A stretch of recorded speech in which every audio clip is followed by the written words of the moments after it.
So yes, welcome back. Bits and pieces to do today. I want to get this carb fully cleaned today because in one of the last videos you saw, it ran up the road and then it cut out.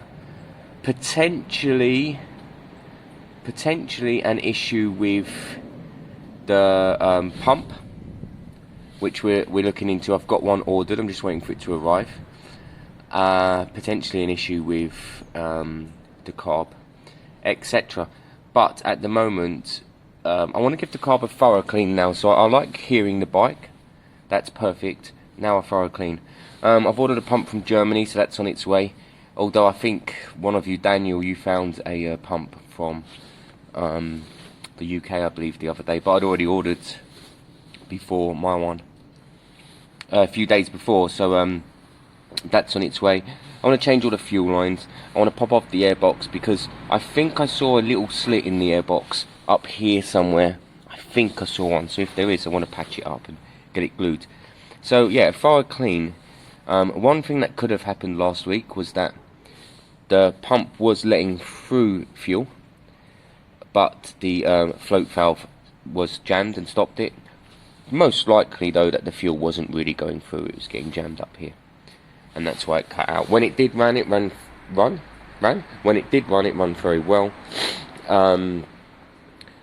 It was pretty quick. It got to 35 or 40 quite quickly up on this road here.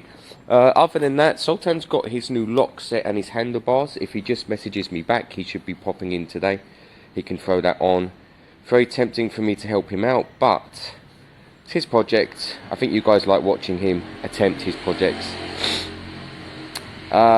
So I was thinking, I watched my own video. I always watch my own videos, and I was wondering if I looked a little bit patronising in the last video when I'm watching Sultan. Now, I'm not aiming to be. The problem with Sultan, and he knows this, I talk to him, is that he thinks he's the master of all trades quite quickly. He doesn't kind of appreciate the learning curve of anything, actually. He'll call himself a master in anything quite quickly. And I think there's quite a kind of strong lesson curve in going, right, here's the tools, I'm standing next to you, but you give it a shot, you try. And that's what I do a lot with him. So I do help him out, but I also like him to kind of give things a shot. So that's what this project with his bike is going to look like. His new handlebars are down there, they're Renthal styles. The lock set is good because the tank will have a tank cap again, and that's great news. So I'm looking forward to him turning up and getting some of that done, and we can get it filmed. Alright, so we saw it run and it cut out. My guess is the carb needs a thorough clean, top to bottom. Needs a thorough clean. The diaphragm needs, well, I need a new pump to make sure enough fuel is getting down there.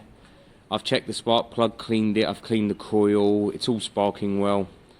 So kind of bits and pieces. Really nice to hear the bike and see it run. The actual compression seems great. We now just need to get the work around it done, so that's okay. Yeah, so far so good. Drop in the comments below how you're feeling about this project so far. Nice to hear the bike start, but some ways to go, I think. Definitely a good thorough carb clean, a proper one, and then we'll see where we go from there. But my hope is there's not too much going on with. Okay, so we're back here again. So let's have a quick chat about carbs. 2-stroke, 4-stroke doesn't make too much difference. This is your float system. That's this. It's a plunger. It's like a toilet. Once the fuel's risen and this is plunged, no fuel comes out. When the fuel disappears because it's being sucked up through the jet, this lowers, fuel comes out. It's a constant system. Under here is the actual plunger or the valve, and sometimes that needs to clean out. In fact, when your carb's been this gungy, you do clean that out. And the last thing is this screw here, which is your air fuel screw on the side.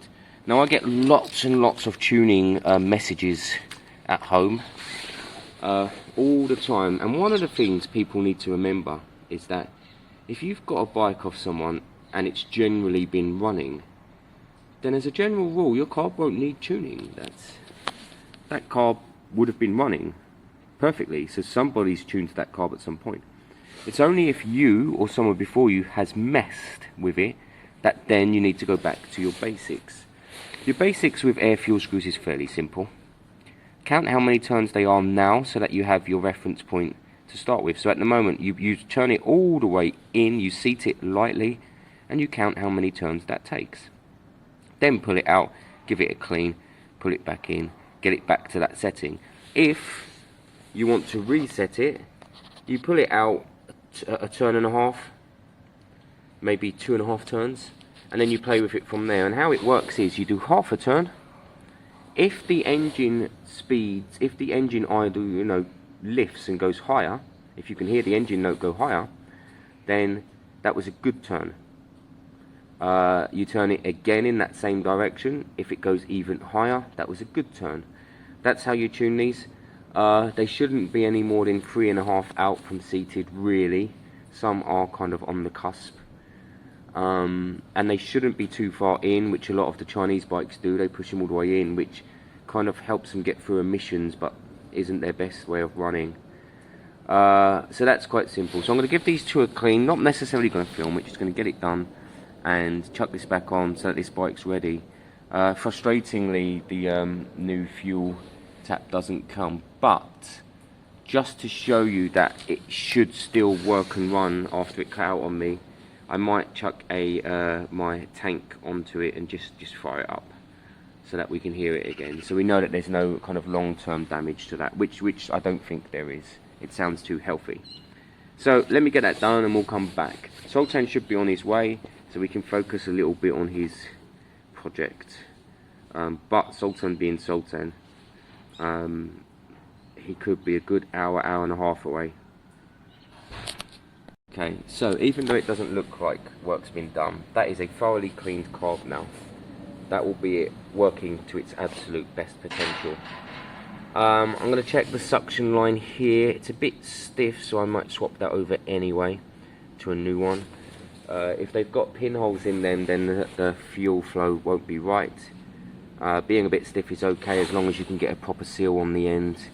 But I've got decent ones here. Otherwise, I've no doubt that will be a starting, running, riding bike. What I do want to do now is go and pop the air box off and just check. I've checked the air filter, it's brand new. I want to check the hose because I'm sure I saw a split in it. If there is a split in it, I'm going to glue it and put some tape over it, and generally that holds forever. It doesn't get hot back there, so it's fine. There's other things you can do. Obviously you can replace the hose if you can find one, but I've always found the patching works very well in the past. What you use is the silicone, oil and fuel resistant glue. It's very good, it's one of the strongest. And then put a bit of tape over it just to protect it. But for now, put this back together, sit it upright. This is good and ready to go. And I'll go and get that air box off and see if there was a split in it or not. So there is a small slit in the air box. It is just there. Can you see that? Hang on, let me split it open for you, then you'll see it. Look, it's here. It's up at the neck, so it's at a really annoying part. I think glue, a bit of stretchy tape in there, and that should be good to go. Two-stroke engines are quite, their air-fuel ratio needs to be, there's quite a strict arrangement actually. Any extra air that goes in just ruins it.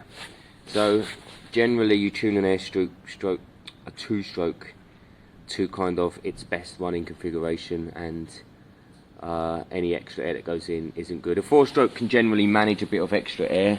It doesn't do too much damage, although the bike won't run as well as it should. But a two-stroke just won't like it at all, and even if it does run, it will burn its piston pretty quickly.